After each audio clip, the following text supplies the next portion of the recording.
Mes chers nouveaux abonnés, mes chers abonnés, mesdames, messieurs, peuple congolais, chers membres de la diaspora, je vous informe que dans la vie, il faut faire attention à deux choses majeures. La psychanalyse de l'individu et la matière grise. Explication. D'abord, la psychanalyse, c'est quoi? C'est le parcours de l'individu, de la naissance jusqu'à la mort. Vous le savez que Jean-Jacques Rousseau disait que l'homme n'est bon, la société la déprave. La société le transforme. C'est ça, la psychanalyse, le vécu de l'individu.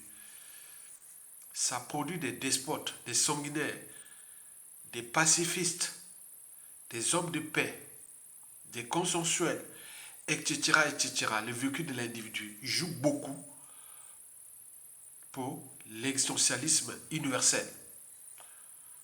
Tout ce que vous parlez des hommes de droit, de synthèse, de point, ce qui font avancer le monde ou pas, et autres, c'est la psychanalyse, le vécu de l'individu. Et à l'échelle de notre pays, cette psychanalyse est mauvaise. Puisque depuis plus de 40 ans, nous avions ce despote-là, Denis Sassou Nguesso, qui a complètement détruit cette psychanalyse. Il y a des gens au creux de leur lit, ou quand ce sera le matin et autres, dit tôt ou tard, je réglerai mes comptes. La psychanalyse part depuis l'enfance, l'adolescence, l'adulte et jusqu'à la mort. On est bien d'accord?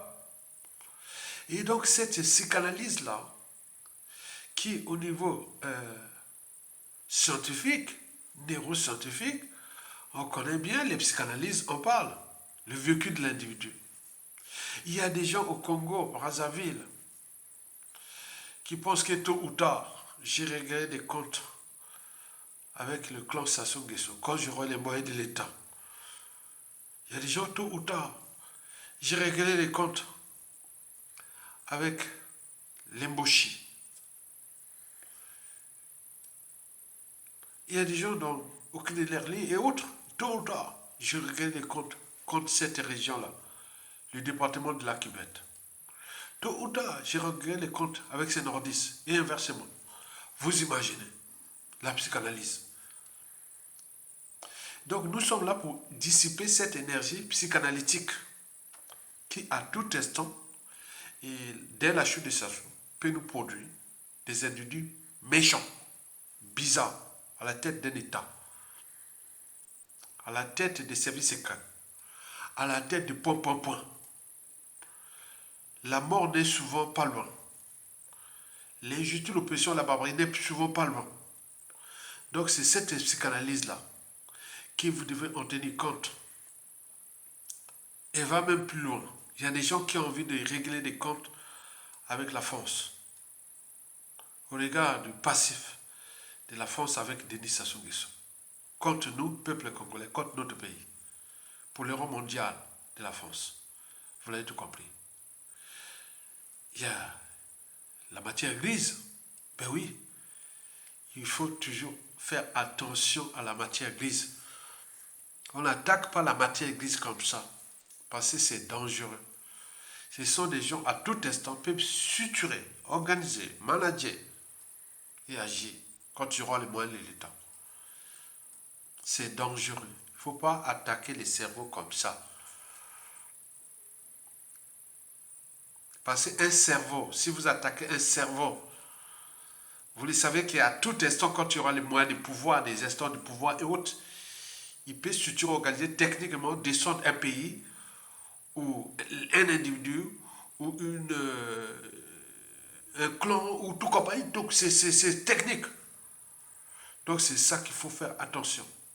Et c'est pour votre existence, l'existentialisme, que vous devez faire attention à ces deux leviers. La psychanalyse d'individu et la matière glisse. Ceci dit, chers nouveaux abonnés, chers abonnés, mesdames, messieurs, peuple congolais, chers membres de la diaspora, je vous informe que depuis mon adolescence, je vous l'ai dit que j'étais né le 1er juin 1963 à Brazzaville, à 5h30 du matin, à l'hôpital général. Et mes parents habitaient le 5e arrondissement de Brazzaville, Wézé. Et donc, depuis mon adolescence, bien entendu, pas à Brazzaville, mais au village, à Makwa, ville située à cheval sur l'équateur. Ce que nous vivons, nous Congolais de Brazza, avec ce type, ces négros de service ou ces nègres de service, que nous, au Congo, individuellement et collectivement, on l'appelle Boy Amindele, l'esclave des Blancs, un contre-maître.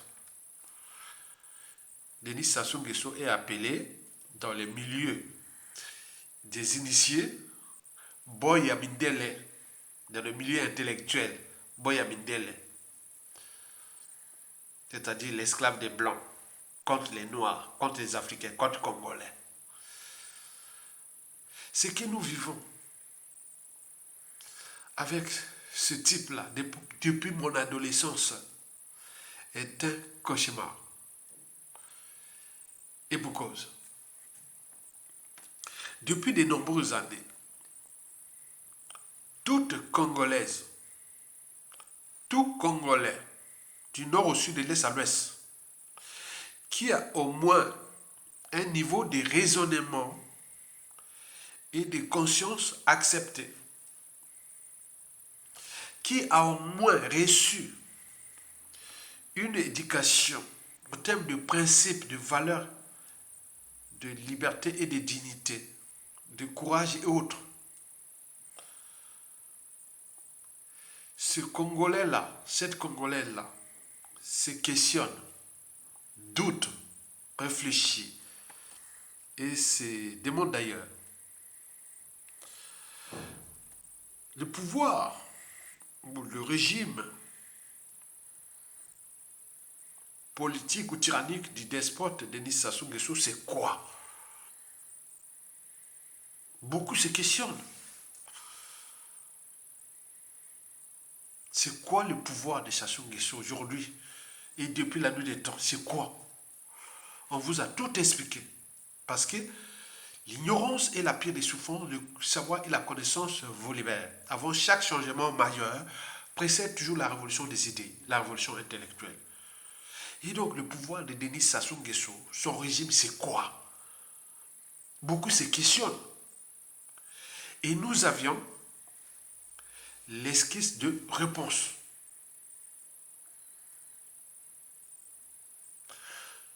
De mon point de vue et au regard de mon expérience et de ma culture générale, le pouvoir ou le régime de Denis Sassou Nguesso est le mélange entre l'esclavage européen en Afrique, la colonisation, par rapport à ce que les historiens, nos grands-parents et parents nous ont raconté.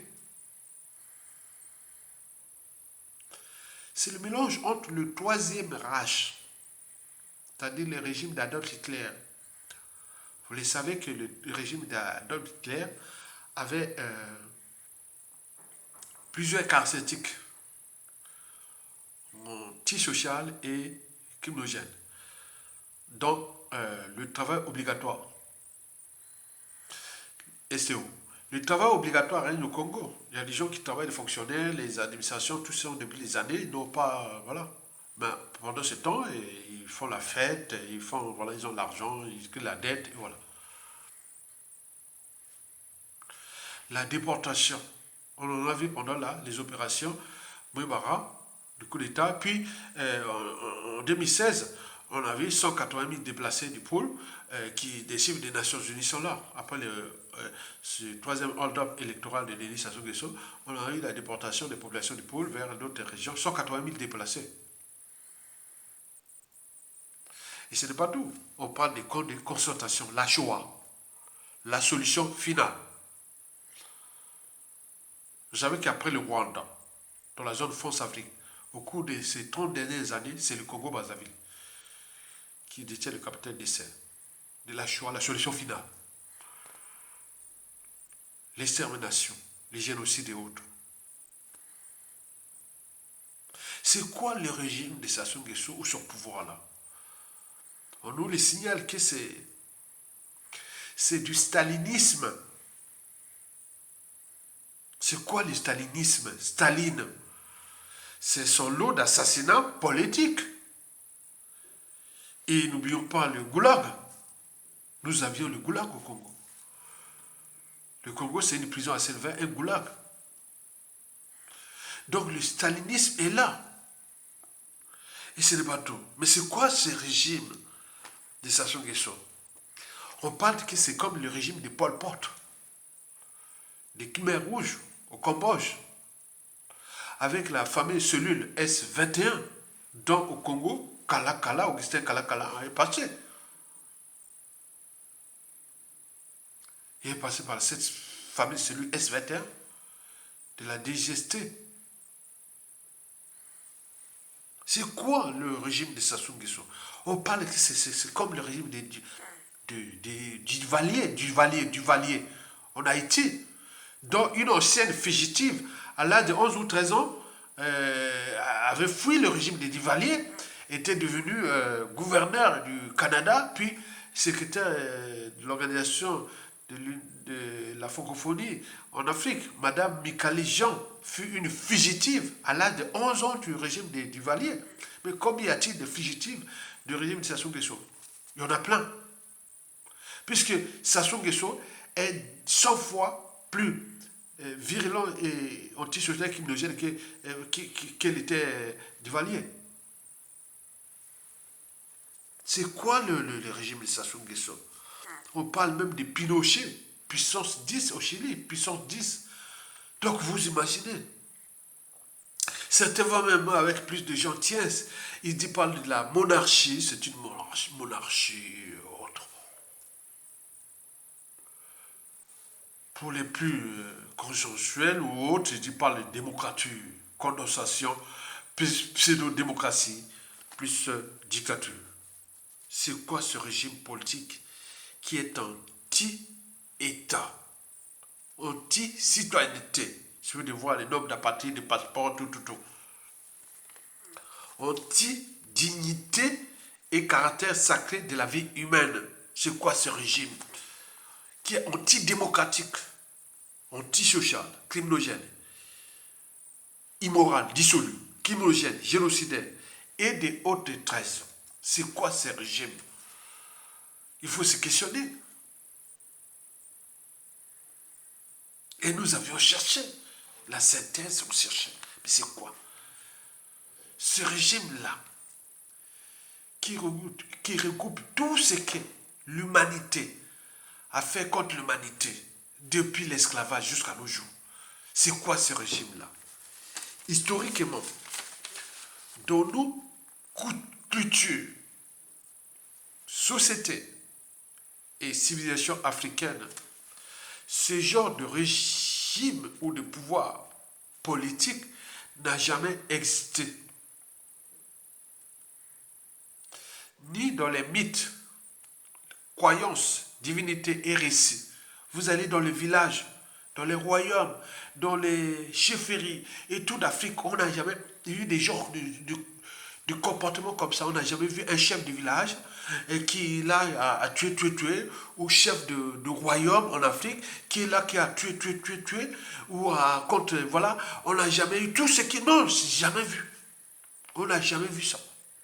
Cherchez dans les écrits de l'histoire africaine, même écrites par les Blancs, vous ne trouverez pas que on a vu en Afrique ce que Sassou Nguesso a fait. Jamais. Donc, de ce fait, le pouvoir ou le régime de Denis Sassou Nguesso est accidentel. Il est accidentel. C'est comme c'est un épiphénomène. On peut le dire comme ça. C'est comme génétique, c'est une mutation, peut-être. Mais les mutations ne naissent pas comme ça. Non. Il y a des processus au niveau génétique, il y a des processus pour une mutation. C'est pas bon. Non, bah, quoique, il peut y avoir la radioactivité, il peut y avoir les perturbateurs endocriniens, il peut y avoir, voilà, ça peut aller, mais voilà. Donc c'est quand même ces régimes-là, des types perturbateurs endocriniens ou radioactifs, peut-être. Mais c'est quoi, comment on l'a vu? Nous, en Afrique, on n'a jamais vécu ça. On était entre la solidarité, la recette de la justice, la vérité et de tout. Mais on n'a jamais vu ça qu'un chef du village. Au village, un chef du village qui est là pour tuer ces sujets ou ces semblables ou de tout. On n'a jamais vu ça. On a cherché les mythes, cherché dans toute l'Afrique noire, au sud du Sahara. Vous ne trouverez pas des mythes, des croyances autres que quelqu'un qui était comme Sassou Nguesso. Il n'y a pas. Il n'y a pas. Il n'y en a pas. Mais c'est quoi cette affaire-là? Qu'est-ce qui nous est arrivé? C'est quoi? Pour le problématique existentielle, il faut réfléchir pour voir qu'est-ce qui nous est arrivé pour en arriver là. Ça n'a jamais existé dans l'histoire humaine africaine qu'un type comme Sassou Nguesso comme ça. Jamais, jamais, jamais. Donc on a cherché, J'ai cherché. Hein. Anthropologue, ethnologue, sociologue, philosophe, historien, tout, j'ai cherché. Il n'y a pas.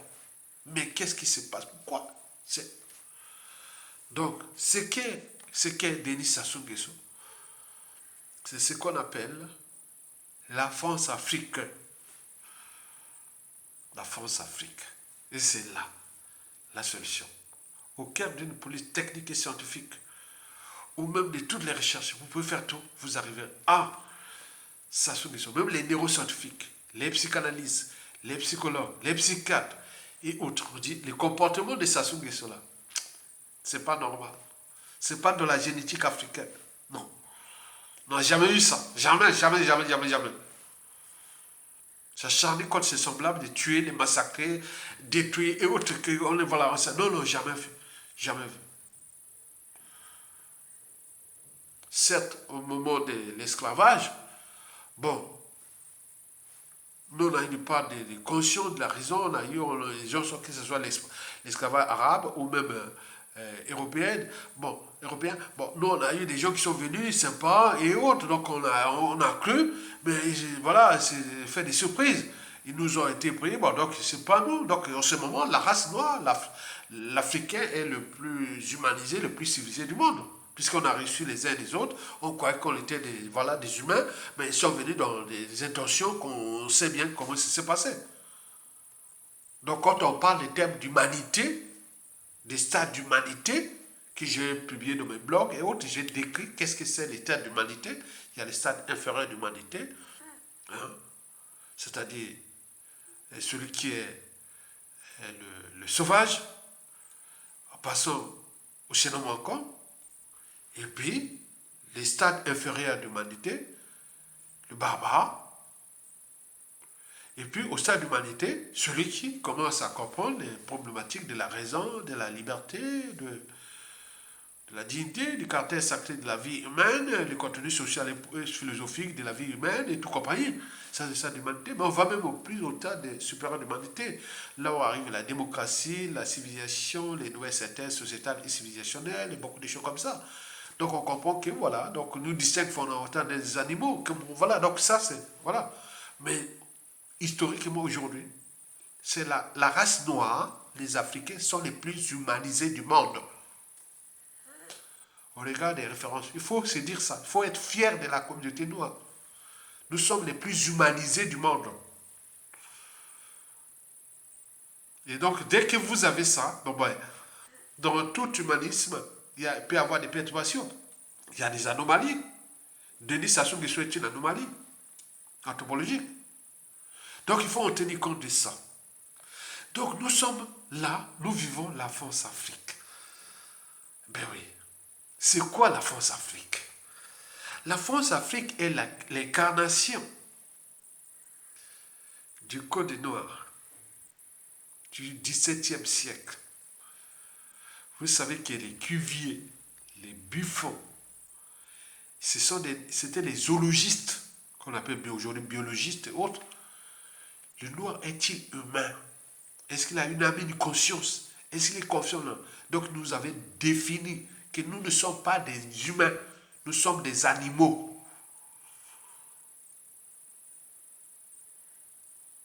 Allez sur la tour Eiffel là, on peut maintenant voir, c'est écrit Cuvier, Buffon, tout ça ce sont les ancêtres du Code noir qui a mis en œuvre les débuts de l'esclavage. Que le noir n'est pas humain, n'est pas humain. Il n'est pas conscient de la situation qu'on le fait, non. Il n'est pas humain. Donc au XVIIe siècle,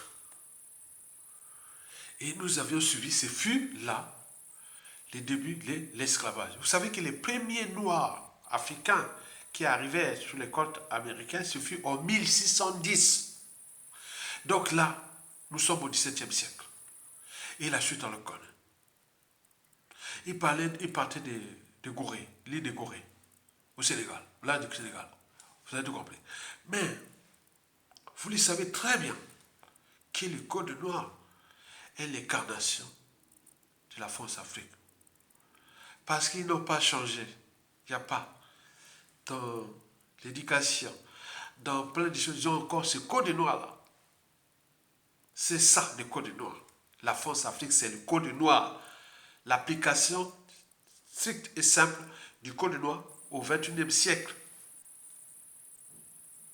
Méfiez-vous des apparences. Et ce n'est pas tout.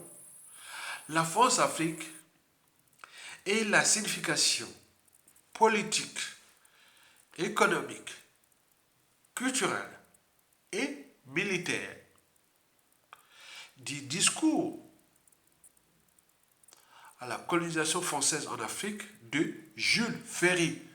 Ces discours-là de 1875. Suivez ces discours-là, discours de Jules Ferry. Le futur, c'est tout simplement le passé, le présent qu'on ignore. Suivez l'arrivée Jules Ferry. Discours à la colonisation de 1875. Lisez tout. Vous allez comprendre que ce que nous subissons aujourd'hui, c'est seulement les prémices de la colonisation, c'est-à-dire du traité de Berlin. Non. Oui, la conférence de Berlin, ou je ne sais pas quoi, les partages de l'Afrique, c'était là. Paradoxalement, la France avait déjà perdu la guerre avec la Prusse, l'actuelle Allemagne, puisque Napoléon III, bon, vous savez, et voilà, avec tout ce qui s'est passé, il avait perdu la guerre. Mais je ne sais pas comment la France a pu maintenir son rang voilà, en Afrique pour avoir ses colonies avec l'Allemagne qui arrivait. Bon, ben, il y avait la Grande-Bretagne, voilà. Donc voilà la conférence de Berlin de 1884 à 85. Donc voilà les discours là de 1875. Qui, quand vous lisez ces discours-là, ce que nous subissons aujourd'hui, c'est la civilisation. Et ça n'a jamais changé. Que ce soit dans la formation de l'élite française, au niveau des écoles de guerre, l'école des mines, Polytechnique, ENA, et Sciences Po, et tout comme ils ont toujours gardé cette ADN-là. Il faut le tenir compte. Hein. Ils ne nous regardent pas comme quand tu vois Yana ou autre, il dit voilà, il sourit, mais lui dans la tête, voilà. Est-ce que tu vas sourire, tu vas voir un singe ou un cochon ou un chimpanzé, tu fais des gestes, voilà. Mais il nous regarde comme ça. Ça n'a jamais changé. Vous devez en tenir compte de ça. Donc nous sommes partis du Code noir, nous arrivons au discours de Jules Ferry. La France-Afrique est le cheval de Troie de l'impérialisme français en Afrique et de l'ordre mondiale occidentale. Il s'agit d'une organisation néo-esclavagiste, néocoloniale et impérialiste contre l'évolution du continent noir au terme civilisationnel. Ils savent que nous sommes des civilisés. Mais et ils veulent vraiment dire nous sommes bas. Alors que c'est. Attendez, c'est une inversion de rôle, quoi. Ils n'ont pensé qu'à faire des guerres, à tuer, massacrer, tout. Mais non, c'est pas possible. Est-ce que la civilisation, c'est les guerres, les crimes, tout. Non, c'est pas ça. Donc on ne sait pas pourquoi nous sommes là, les Noirs. Dieu, pourquoi nous a placés là. Chacun sa rôle, sa mission et autres dans cette existence universelle. Mais eux, ils ont. Voilà, vous avez tout rappelé. Très bien. Donc, nous sommes là en train de vivre ce que l'un des pères de la négritude, Aimé Césaire, originaire du bassin du Congo, donc un Congolais, mais qui est parti à la Martinique, qui était, voilà, vous savez ça. Donc, Aimé Césaire avait d'ailleurs écrit, voilà, vous savez, la fameuse pensée de Aimé Césaire, que le malheur de l'Afrique, c'est d'avoir rencontré la France. Et depuis, déjà avant sa mort, il n'y a pas si longtemps, hein, au cours des années 2010 à nos jours, voilà, voilà. J'avais alors reformulé sa pensée. J'ai dit que le malheur à venir de la France est d'avoir entretenu la France-Afrique. Et pourquoi? Parce que la France-Afrique est une organisation. Historiquement, toute organisation a durée de vie limitée. Dans le cas de la France-Afrique, vous avez des signes qui ne trompent pas. Parmi ces signes figure déjà 1. Le réveil et l'éveil de la jeunesse africaine à travers les médias et réseaux sociaux. Les manifestations à l'échelle continentale et même planétaire, on a vu aux États-Unis où les gens vont manifester là-bas pour les problématiques du Niger. Et il y a, va même dans certains milieux latino-américains. Et donc, ça devient planétaire, cette situation Afrique-là, parce qu'il y a un mélange entre racisme, l'interracialité et beaucoup de choses en Afrique. Et là, la France est grillée. Là, on montre la France du doigt, puisque chez nous, au Congo, chez les Bantous, en Lingala, on dit Sokomoni Doki, Belela. Si tu vois un sorcier, il faut crier. D'ailleurs, on l'a vu, c'est les animaux, que ce soit les oiseaux, les mammifères, parfois ils crient et autres pour alerter des prédateurs qui sont là. Donc là, en Afrique, aujourd'hui, à travers les médias et réseaux sociaux, les influenceurs, les activistes, les lanceurs d'alerte, et tout ça alerte. Comme on voit les oiseaux qui disent, ah tiens, il y a un prédateur là et autres, la France rentre là, on crie partout, ça crie. Et donc la France est exposée. Et c'est pas bon, ça n'arrange pas la situation. L'ignorance est la pire des souffrances. Les savoirs et la connaissance vous libèrent. Et donc, à travers le monde entier, les gens savent maintenant que la France est le danger de l'Afrique. Et c'est pas bon pour l'image, pour beaucoup de choses. Donc, beaucoup des civilisationnels européens avaient déjà averti la France qu'il faut te décoloniser vite. Sinon, c'est fini. Il faut changer les modalités, comportements et autres. Mais c'était comme ça. Hein. Et on voit bien ce que ça va produire. Puisque j'ai dit que le malheur à venir de la France, c'est d'avoir entretenu la France-Afrique. Contrairement à Aimé Césaire qui disait que le malheur de l'Afrique, c'est d'avoir rencontré la France. J'avais là reformulé sa pensée. Donc ça crie partout. Il y a des organisations gouvernementales et non gouvernementales. La conscience libre et tout ça éveille partout. Ça chamboule. Hein? Donc la France est là, exposée. C'est terrible. C'est comme je vous dis, la nature. Hein. Les oiseaux alertent et tout même. Attends, on est au cœur du biomimétisme. L'art de copier la nature pour avancer l'humanité. Donc les biomimétistes agissent là en ce moment. C'est jamais vu. La France est là, et tout ce que Macron fait ou autre fait, tout le monde y regarde. Mais non, voilà, tout le monde suit. La deuxième raison, le deuxième point, c'est la révolution intellectuelle. Vous savez qu'avant chaque changement majeur, historiquement, figure-toi la révolution des idées. On parle en France des siècles de lumière, parce qu'il y a eu des intellectuels comme les Voltaire, les Emmanuel Kant, les Jean-Jacques Rousseau, et tous ces monde-là qui sont passés avant. S'il n'y avait pas ça, il n'y aurait pas la Révolution française. Donc la révolution, la révolution des idées, la révolution intellectuelle précède toujours les changements majeurs. En Afrique, là, on a tout. On a tous les leviers. Vous savez qu'en 2016,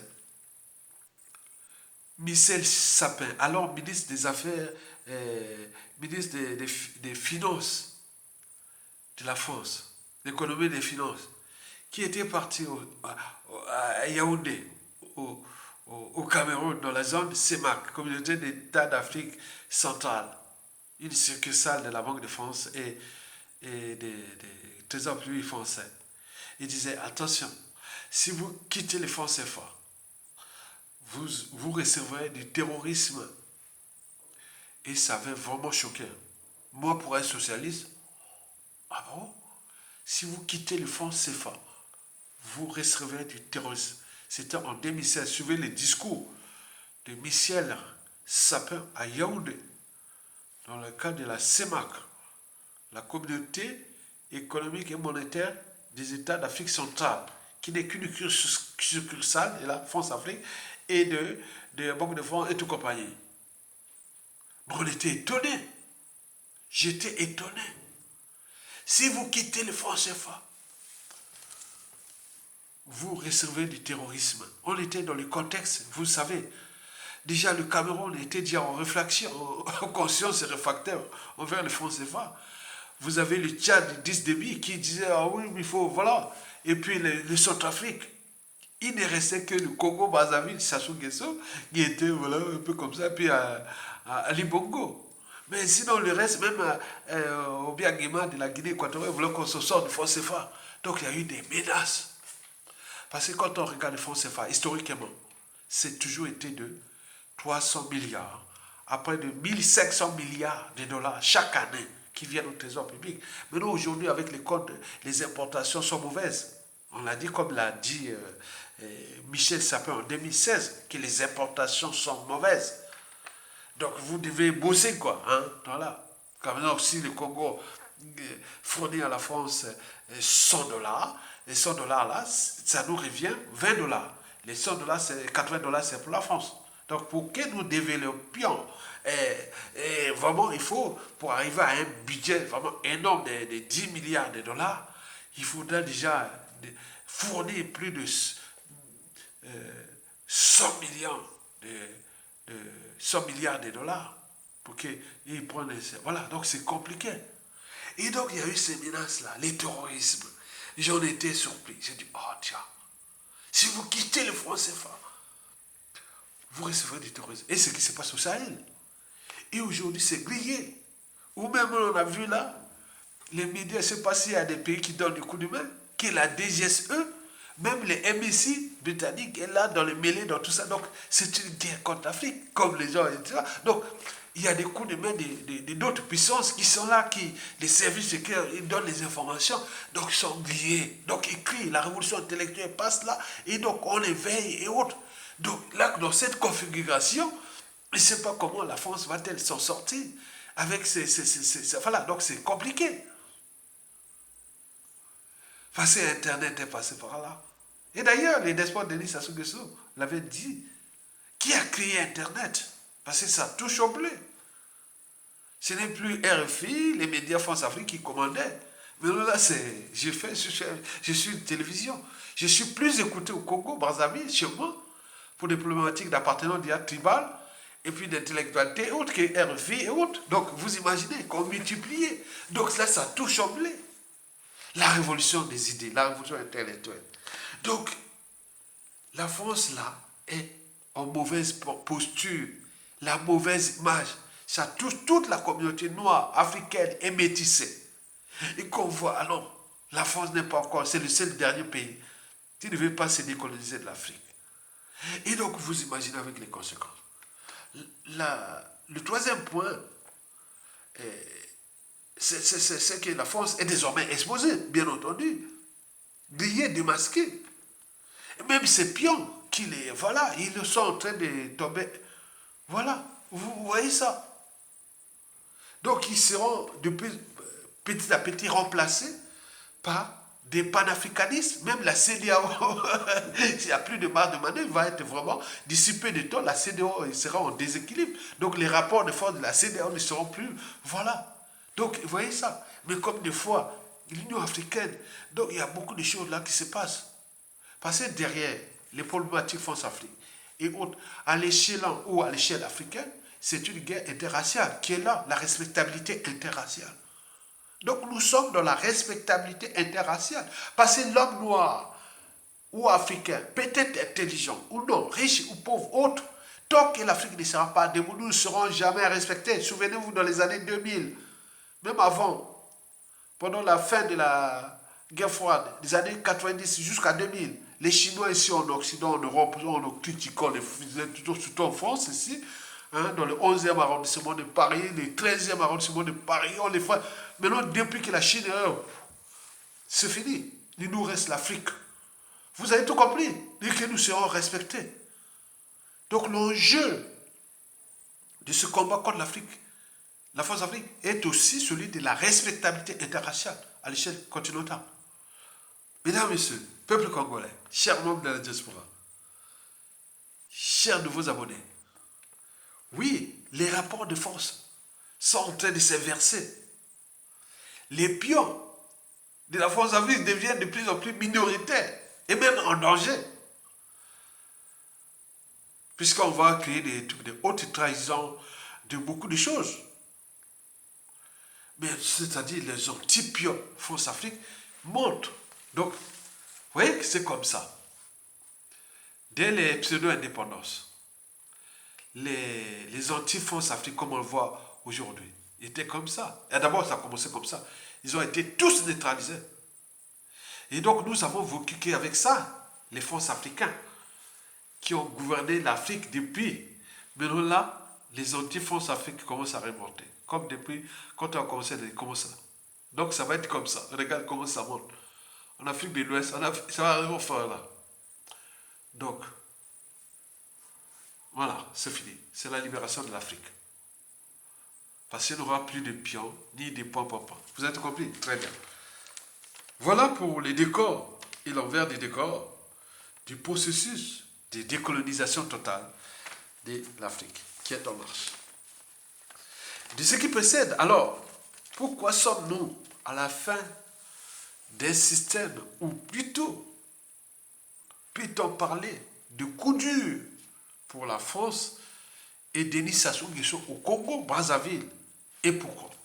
C'est pour trois raisons. D'abord, je vous rappelle que l'article 11 des déclarations des droits de l'homme et des citoyens stipule que tout individu normal a droit de penser, parler, d'exprimer son opinion, la liberté d'expression, d'association. Donc je suis là.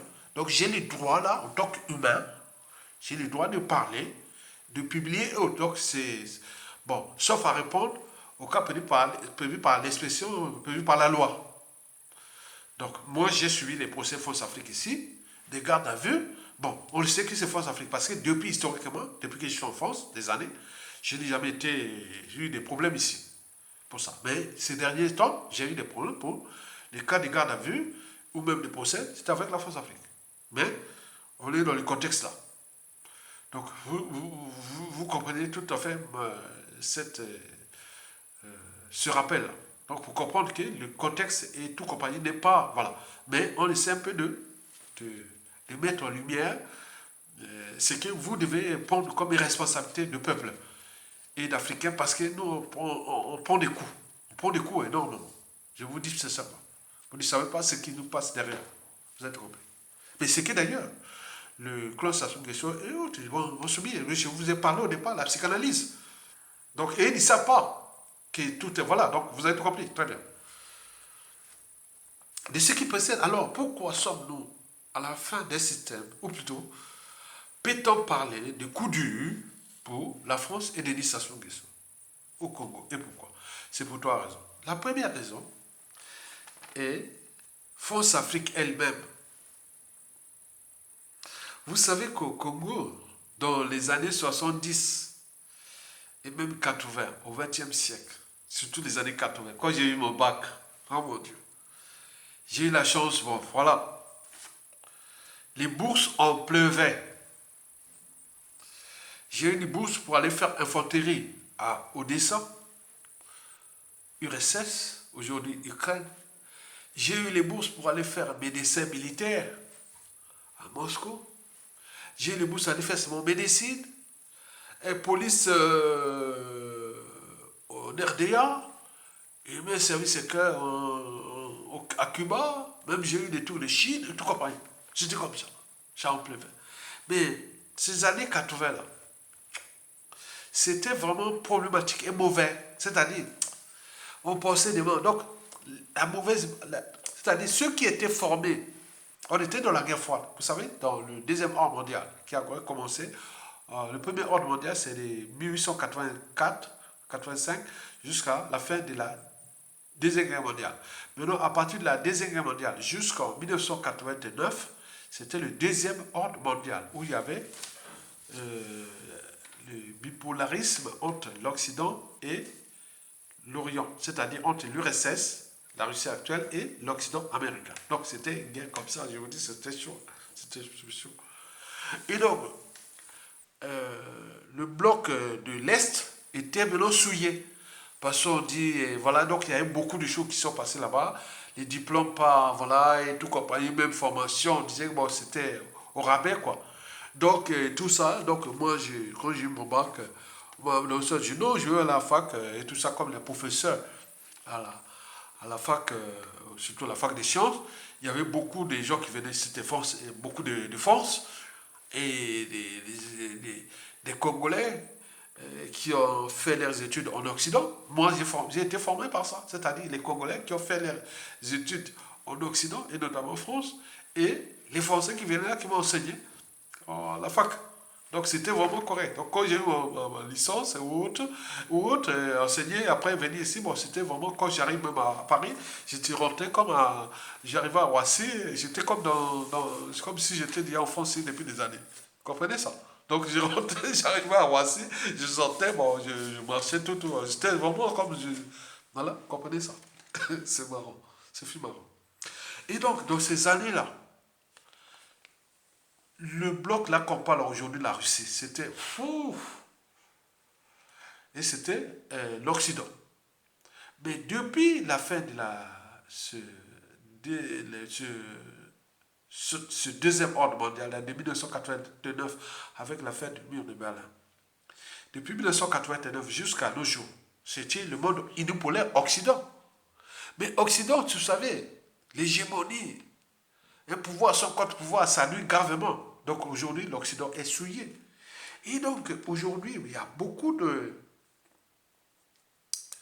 Congolais, paradoxalement, qui deviennent vraiment pour russes, pour.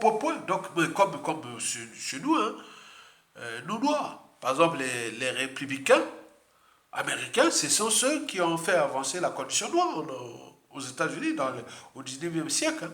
Ce n'étaient pas les démocrates. Les démocrates, c'est après la Seconde Guerre mondiale. Et arrivé les Kennedy et aujourd'hui jusqu'à Obama. C'était pas ça. Nous, c'est comme pareil. Donc, ça peut changer. Donc, là, aujourd'hui, quand vous allez voir au Congo-Brazzaville parler de la France ou de l'Occident, ça devient problématique. Que c'est eux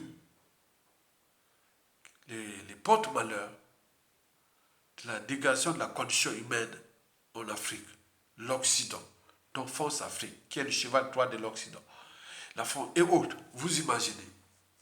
Donc nous sommes au cœur des contentieux. Et l'énergie anti-France Afrique est de plus en plus élevée au Congo. Très élevée. Et quand tu vois, ce n'est pas le sentiment anti-français, anti-France Afrique, très élevé.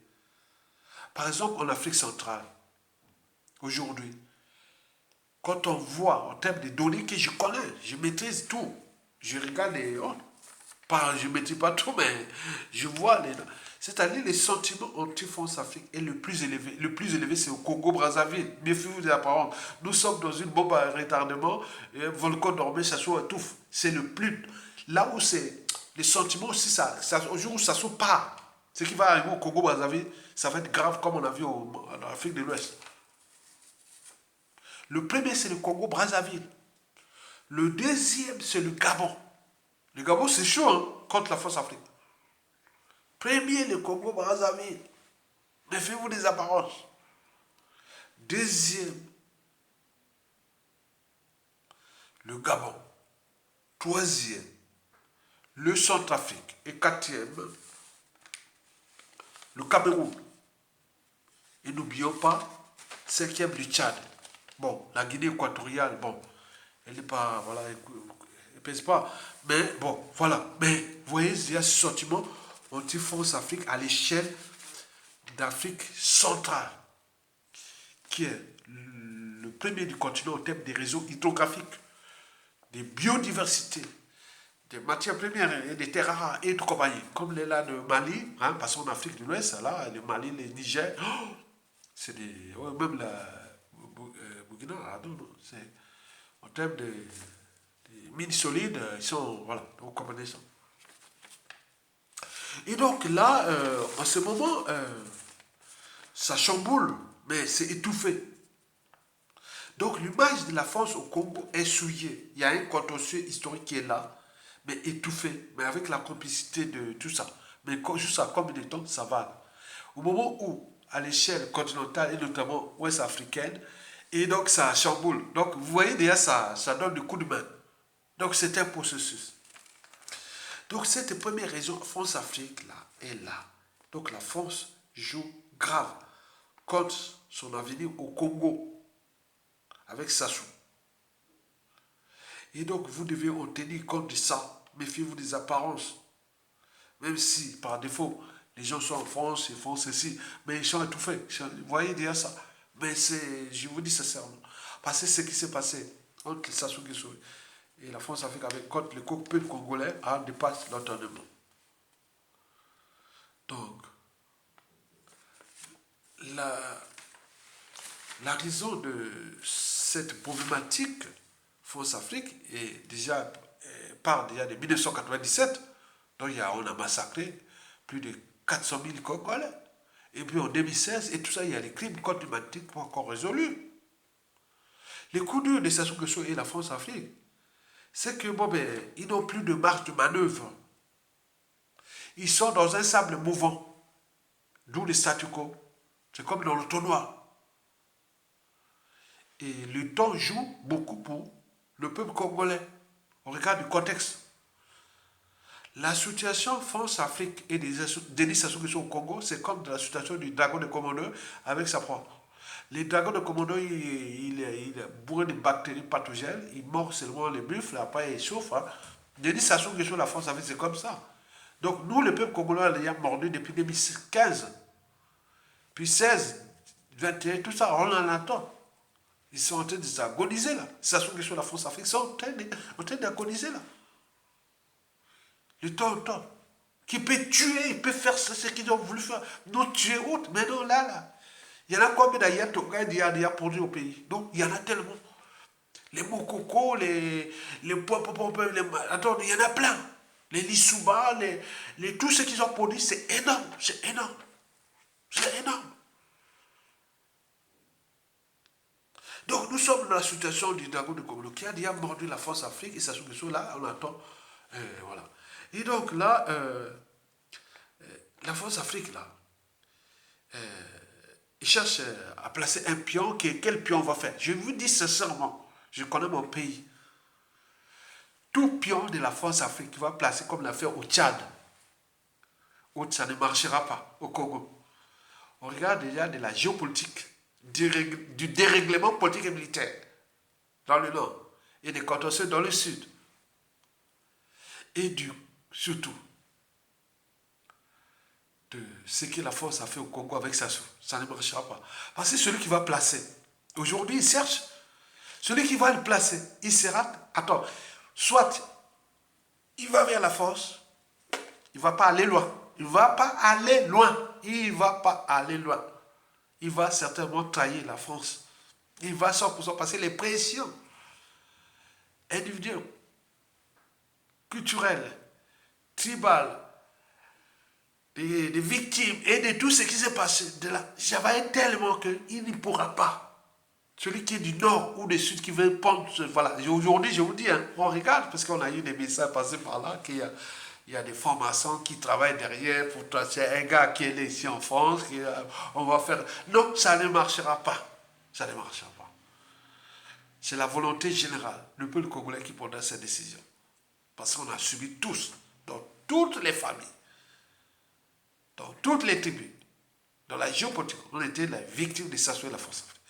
Donc ce problème-là ne peut être réglé par Sassou Nguesso ni par la France Afrique. C'est par les Congolais eux-mêmes. Ils ont cherché à le faire en 2015, en 2016, mais ils n'ont pas pu. Mais ce n'est que partie remise. Vous avez tout compris? Le capital d'essai, le contentieux là, qui hante la France, et que les enfants, petits-enfants de ces victimes sont là. On va voir, vous là, ces pays-là. Le Conseil de sécurité, voilà les nombres de morts que la France et Sassou Nguesso ont fait. Donc ça honte la France. D'où les statu quo. Mais là, ça augmente l'énergie potentielle. Puis les gens ont de mourir. Donc cette raison, France-Afrique, là, fait mal à Sassou Nguesso et à France-Afrique qui sont dans le coup dur. Comment on va faire? On va placer qui? Aller chercher un gars du chlore et autres. Et comment on va réfléchir les Makwa? Parce que Makwa, il y avait que les Sassou, les Nguesso, les cloques, il n'y a pas les Makwa ou les Kouyou, les tout au nord, mais allez voir le sud, il n'y a pas que, voilà, il n'y a que des Moshi, il n'y a que des nordistes, il n'y a pas les gens de l'Ari, Congo et autres. Mais là, il y a des contentieux, il n'y a pas des gens du Mollet comme les Dodo, les Kaba, les Bébé, ou les Koudi, même les Vini, même les Bayaka, il n'y a que vous. Même l'extrême nord qui a aidé Sassou Nguesso, qu'il n'y a pas de Bojo, les Bojobo, les Bobi Taba, même si les Songa. Donc on peut multiplier toutes les tribus. Il y a des hommes de droit, des hommes de valeur qui sont là, au niveau civil et militaire. Ils sont là, même les religieux. Et donc là, c'est problématique pour la France. Et donc là, ils sont aux abois. C'est un coup dur. Donc ils ne cherchent plus. Donc la France, si elle descend en Afrique centrale, déjà qu'elle est en problématique en Afrique de l'Ouest, il va là-bas, c'est engagé, c'est un processus c'est un chemin de non-retour.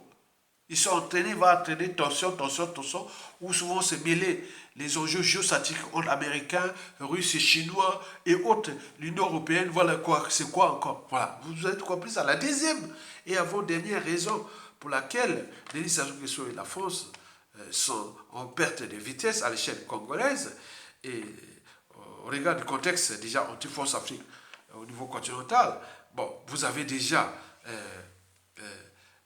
tout ce que la France fait en Afrique est désormais périmé. Désormais périmé. Tous ces moyens sclérates sont désormais périmés, exposés.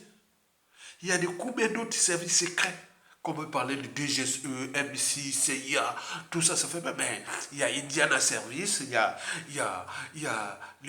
les FSB, il y a les Chinois, il y a tout mélangé, tout compagnie. Donc les gens aussi tirent les FSB parce que l'Occident devient le souci. Donc vous voyez ça. Donc, non, pas l'Occident, la France-Afrique devient le mouton noir et autres. Donc, attends, donc comment sauver la France et autres. Donc il se bat. Déjà, il faut se dire que sur ce point, déjà les pions de la France-Afrique, qu'il a cherché un peu le faire, ils sont en train tous d'être déclassés. C'est comme une épidémie. Hein. Et tout est parti de l'Alpha Condé On l'a vu par la suite, tous tomber. Non, commencez par Ibeka. Après, il est passé ça va arriver. On a fait son temps. Donc, vous avez tout ça. La CDAO qui était là, où, voilà, comme maintenant les rapports de force de la CDAO est déjà problématique parce que la CDAO à tout instant, l'équilibre peut se renverser. Déjà l'Union africaine est même plus. Voilà, donc vous voyez déjà ça. Donc il y a d'autres enjeux. Donc la France est exposée. La France a dit, bon, on va faire du terrorisme. On a écouté les messages là, qui veut la DGSE, il va introduire des terroristes, qui vont faire ça, ils sont préparés, tout ça. Mais c'est que des mauvaises images. Donc les gens sont en guerre. Ils veillent qu'il va qu'il y ait des désordres, que les Africains vont se battre contre les Africains, entre Africains, pour... Voilà, donc ce n'est plus possible. Les gens disent non, ne soient pas des idiots comme ça depuis l'esclavage, la colonisation, la France a fait aujourd'hui. Non, donc les gens sont là. Même si les pions là qui le font, la scène Ouattara, les talents qui, voilà, une surprise, et Macky Sall et tout ça, mais il reste des coups d'État chez eux, c'est inévitable. Coup d'État inévitable. Parce que la dynamique est là. L'Union européenne peut certes suivre la France Afrique, mais là c'est un suicide. Parce que l'Union européenne dépend des matières premières minérales et tout compagnie de l'Afrique. Les technologies sont disponibles partout. Ce n'est plus le temps où l'Afrique sans l'Union européenne, qu'est-ce qu'il va faire? Non, non, non, ce n'est plus ça. Les technologies sont disponibles hors l'Union européenne. Donc on peut bloquer l'Afrique pendant des mois qu'il n'y ait pas de transactions entre l'Union européenne et l'Afrique. C'est l'Europe qui va crever. C'est l'Europe qui va crever. Parce que l'Afrique trouvera d'autres en Asie et partout, il y en a tout. Toutes les technologies sont maintenant les plus avancées et moins chères. Ils ne sont pas qu'européennes. Donc sous ce pont, dans le solidarité européenne avec l'OTAN et tout compagnie, ça risque. Et donc, les autres qui travaillent, il y a des gens qui travaillent ces stratégies-là. Vous avez vu, par exemple, au niveau de la dédollarisation, vous avez vu, par exemple, plein de choses qui se passent. L'Afrique peut être en autarcie sans l'Europe et elle est souveraine. Par contre, l'Europe, non, non, non, ne peut pas. Déjà, l'uranium, la bauxite, Attends, il y en a tout. Je ne veux pas. Donc, vous imaginez. Bon, il peut passer sur les sanctions. On a vu les sanctions, mais aujourd'hui, nous sommes en Afrique, on est en train de s'entraîner. Action, réaction. L'Union européenne ou autre peut mettre les sanctions, mais d'ici, avec la montée en puissance des anti-colonialistes, l'Union européenne, demain, d'ici peu, vous allez voir des choses vraiment merveilleuses. L'Union européenne dit, bon, ben, on bloque telle sanction pour l'air, tout, parce que c'était l'Afrique. Bon, ben, écoutez, bon, tout comme là, ça va commencer en Afrique de l'Ouest. L'Afrique de l'Ouest bloque que pour l'Union européenne, il n'y aura plus ça qui va en Europe. Et là, ça va créer... Attends, ça panique ici. Panique ici en Europe. Donc là, c'est des actions, réactions. Ça va se multiplier. Vous avez vu ce qui s'est passé au Burkina Faso, au Mali. Et ça va s'étendre au Niger. Et ça va s'étendre dans toute l'Afrique. C'est comme une épidémie. Action, réaction. Vous direz, ah bon, ben pour les visas, ou passeports, ou pour tel... Bon, ben non, mais attends. Même les instances de gouvernance globale, que ce soit les banques, que ce soit tout ça en train de tout chambouler, vous allez faire quoi? Mais c'est pas que les banques comptent, il y a les matières premières. On bloque dans un port, on bloque ceci, et là, bon, non, on ne peut pas. La force se bat au Niger et autres, c'est pour les matières fossiles. Que certains disent que, mais enfin, la France va acheter au prix de marché les matières premières. Parce que historiquement, depuis la décolonisation, la France n'a jamais payé ses matières premières en Afrique au prix du marché. Toujours c'était bas. Maintenant là, au moment où elle est surendettée à mort, et comment elle va acheter ces matières premières? Déjà des problèmes des matières fossiles. On peut faire les chantages qu'on va acheter dans l'ex-république soviétique, mais c'est au prix du marché. Les matières fossiles, l'uranium et tout compagnie. Même en Australie et tout compagnie. Au prix du marché. Mais là, on peut dire, oui, voilà. Donc là, donc les gens sont informés. Ce sont des cerveaux qui ont pris les contrôles de ce pays. Ce n'est plus les idiots comme Sassou Nguesso qu'on mettait à la tête du peuple qui venaient faire là. Ce sont des matières grises. Donc nous sommes là, dans un rapport de force. Et donc ces rapports de force-là, sous fond déjà de, de guerre interraciale, parce qu'on dit on fait qu'un mal en Afrique, qui a tout donné à l'Occident, depuis l'esclavage, la colonisation, pourquoi l'Europe continue toujours à s'acharner contre l'Afrique? Donc il s'agit là d'une guerre raciale. Et donc on mélange tout. Et donc il y a des coups de main par-ci par-là qui se passent. Donc là vous allez avoir Alain comment? Donc dans cette configuration, comment Sassou Nguesso, à l'échelle congolaise, va-t-il avoir les marges de manœuvre et la France pour encore contenir Sassou Nguesso jusqu'au combien de temps encore? Donc à l'échelle de notre pays, les accords de 1959, que ce soit les 11 accords là, vont de plus en plus être caducs puisque les gens sont en train de s'entraîner à regarder ce qui se passe en Afrique de l'Ouest. C'est ça, c'est un fait. L'Occident ne s'est pas développé comme ça parce qu'il a copié ce que les autres faisaient. Mais nous, on s'entraîne là. En Afrique, toute l'Afrique s'entraîne. Parce que les enjeux, l'enjeu est déjà interracial. Comment un continent aussi riche peut être traité de tous les mots? M-A-X. Traité de tous les mots. M-A-U-X. Mais c'est pas. Donc, vous imaginez. Donc, les gens ont compris, cette génération nouvelle qui est en train de s'entraîner conditionnés, ils ne vont pas se laisser faire. Donc, la France va de plus en plus être stupide, s'offenser et autres. Donc, c'est à lui de penser que non, mais attendez. Donc, ou tout perdre, ou sauver l'essentiel. Donc, l'enjeu est là. Donc, cette raison, cette avant-dernière raison qui est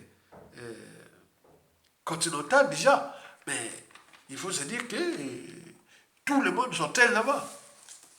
S'entraîne. Quand je vois la jeunesse africaine, la communauté noire est métissée et tout compagnie, non. Ça influe même au niveau de toutes les instances de gouvernance globale, que ce soit le FMI, la Banque mondiale,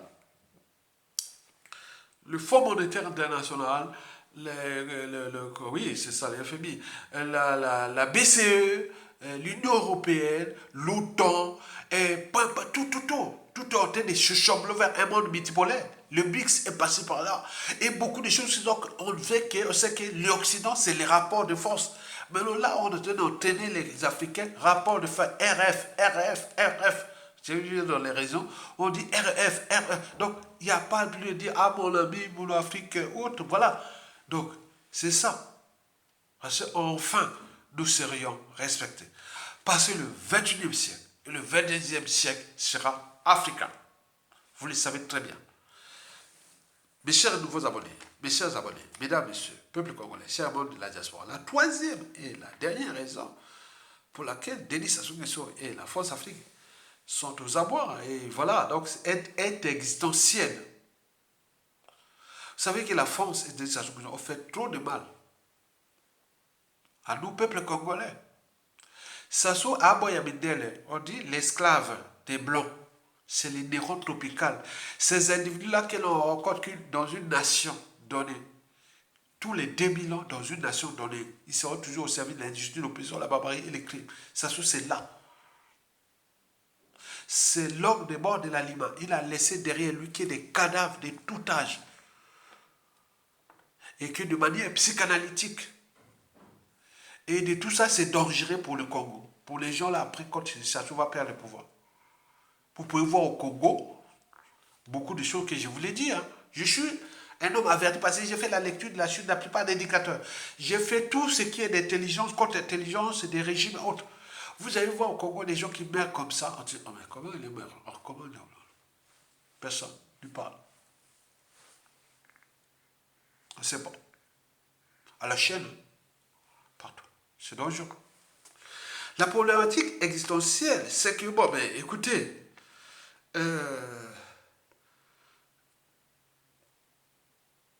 Margaret Mead, l'anthropologue, avait dit que ne doutez jamais qu'un petit groupe d'individus conscients et engagés puisse changer le monde. Historiquement, c'est toujours de cette façon que les changements se produisent. Nous avions au Congo, Brazzaville, au ce moment, puisque la problématique de la presse Sassou Nguesso ne tient que sur 2 cas. Le premier cas où il va mourir pour passer empoisonné ou assassiné ou autre, voilà, donc bon, là, il va laisser l'énergie pour donner des défis. Deuxième cas, c'est militaire.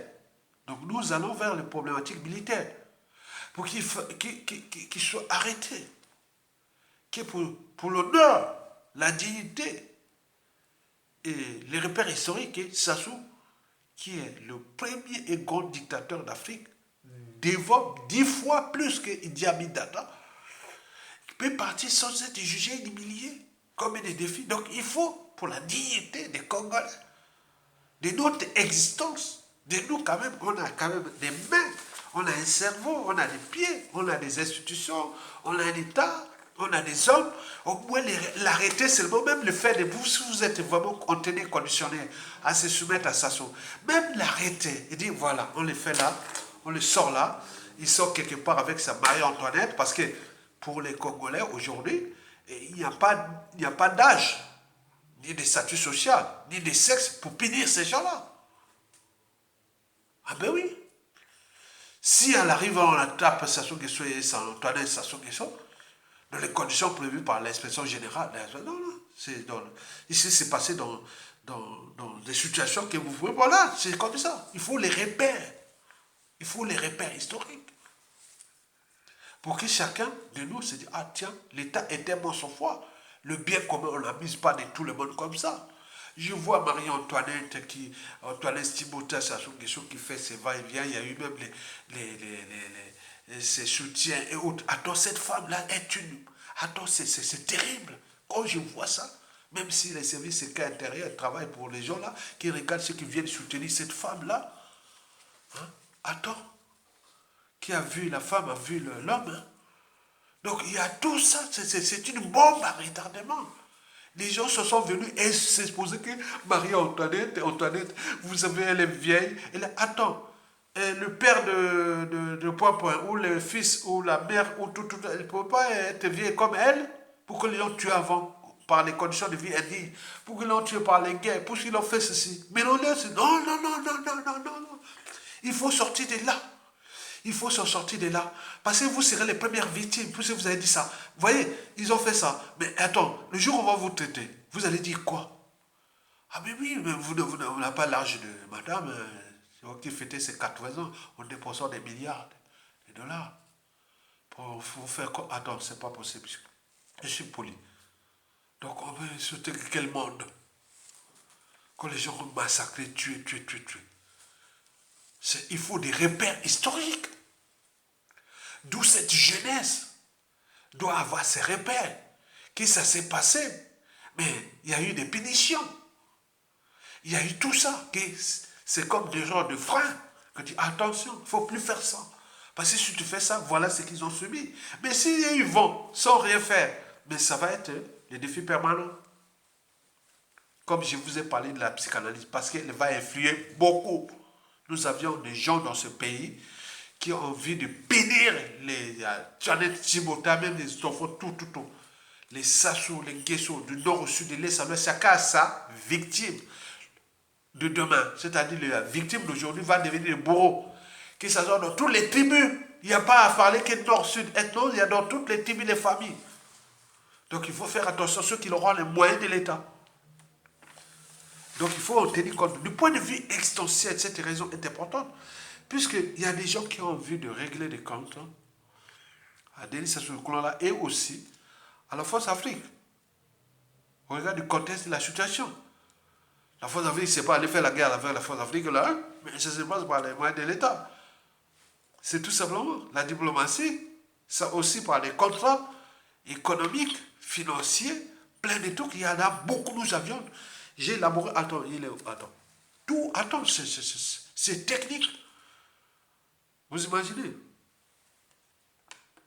Et donc là, du point de vue existentiel, il faut penser que beaucoup de Congolais vont certainement mettre en valeur la dignité des Congolais, suivie par Sassou Nguesso et la France-Afrique, historiquement depuis déjà 1997.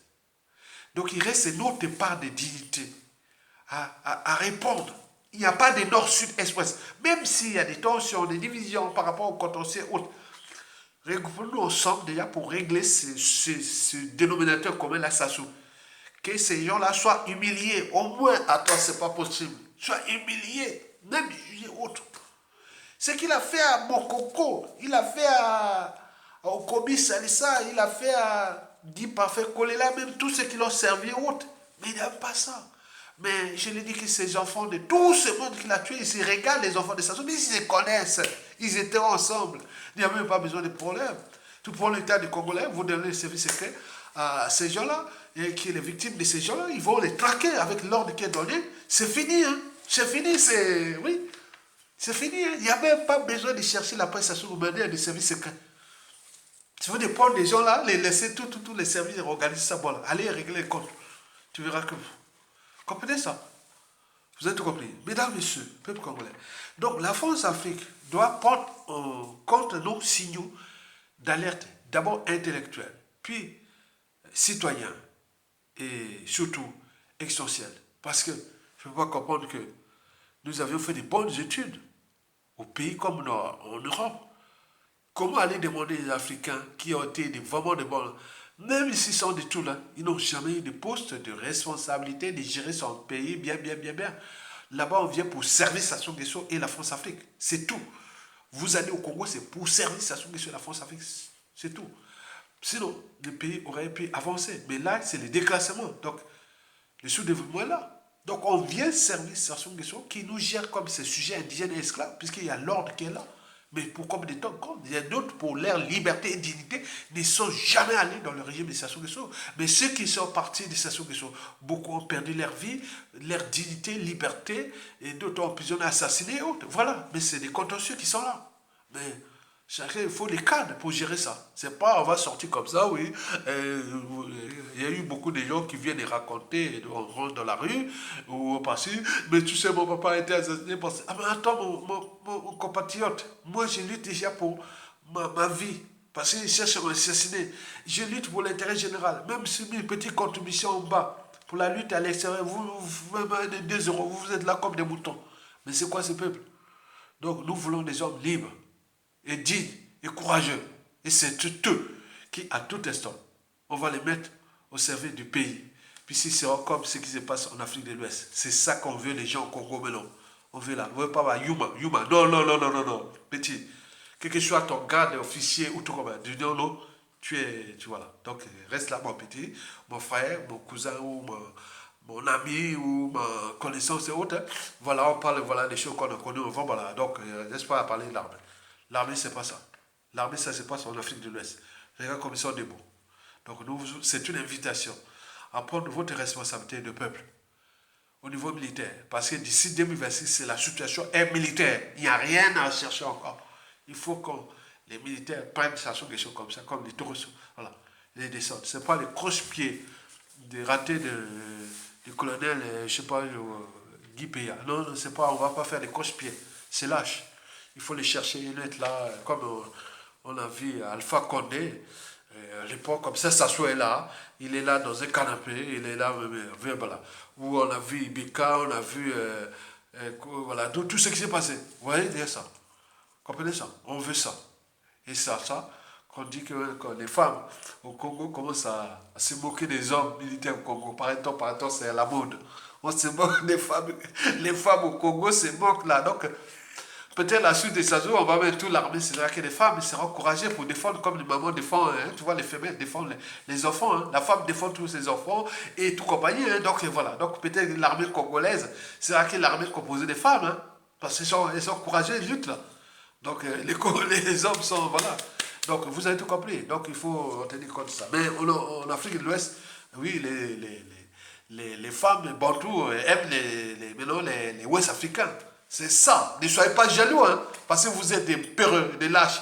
Ça soit tout détruit. Et vous êtes là, jusqu'à aujourd'hui, après le 15 août, là, on est là encore, il n'y a pas de vélo. Mais c'est quoi cette affaire-là? Alors que les stratégies de descendre ces despotes sont sur un plateau sur un plateau d'argent. Ils sont là sur la table. Vous pensez à quoi encore? Alors, mesdames, messieurs, peuple congolais, chers membres de la diaspora, voilà pour l'esquisse de l'intelligence, de la stratégie, de l'intellectualité, de la citoyenneté et du devoir de rendre l'information plus juste, plus équilibrée, de transmettre, d'éduquer, surtout d'éduquer, pour que chacun de nous puisse prendre ses responsabilités. Et que vous, au cœur de votre lit, quand vous rasez le matin, vous regardez ce qui s'est passé en Afrique de l'Ouest, et ce qui s'est passé dans l'histoire du monde, humaine, et vous pouvez dire, oui, à tout instant, je peux être à la place de Sassou Nguesso là, pour rendre justice là où il y a eu injustice. Donc, likez, partagez, et likez. J'attends 5 secondes que vous likez.